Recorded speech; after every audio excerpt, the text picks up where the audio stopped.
Yung mga mag-unboxing muna tayo. Meron akong in-order. Alam mo naman ngayon, nasa edad na tayo ng mga 30 plus. Ayan. Hindi na mga kulon yung in-order natin. Hindi na mga lotion. Ayan. Iba na yung in-order natin yung mga pangga. Iba na yun din yung mapapauna natin.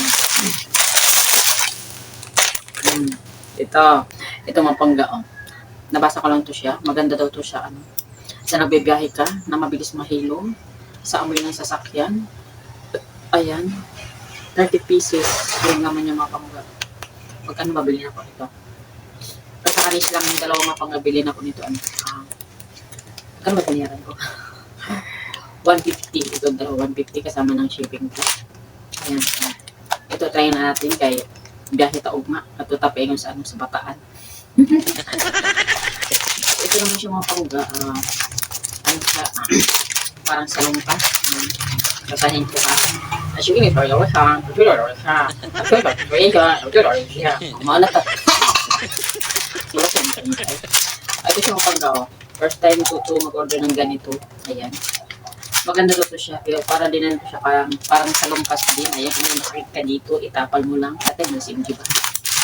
Alam niyo naman sa mga pangga, may pagkabulay. Diba?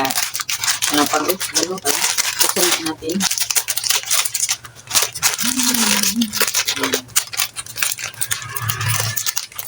Ano ko parang nasa lumpas. Parang anghang yung amoy. Yan. Reklamo ka man tayo mo. Pag nangyay ka reklamo na. Hindi. Hindi nga, parang walang ganang mag-vlog. Matamlay. Stress. Lubayan mo nga stress. Maya magtapal taon niyan. Ay siya napangka, hanggang dito na lang to yung pag-unboxing ko. Ito lang yung ma-unboxing ko. O, diba? Tingnan mo sa mata ng parang halata walang tulog ba? Halata walang tulog. Pero namaga yung mata ko mga pangga, pero hindi ako umiyak. Tumataba kasi mata ko. Saka mukbang ko mga pangga. Ayan, maraming salamat sa inyo dyan. At thank you for watching mga pangga. Shout out sa mga viewers, bye.